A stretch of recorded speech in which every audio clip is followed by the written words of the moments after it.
In front of me is Nokia 9 PureView, and today I would like to show you how you can manage apps permissions.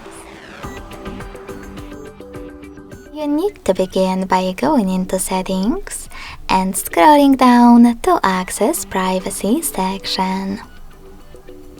Over here.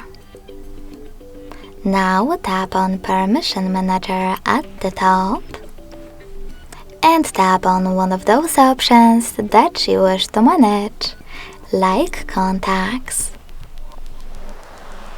After that, select one of your apps and tap on one of those options to set up the best one for you. Allow or deny.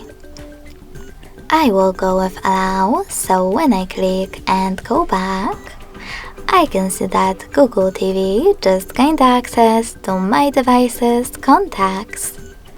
But you can always just click on one of your apps that you wish to manage.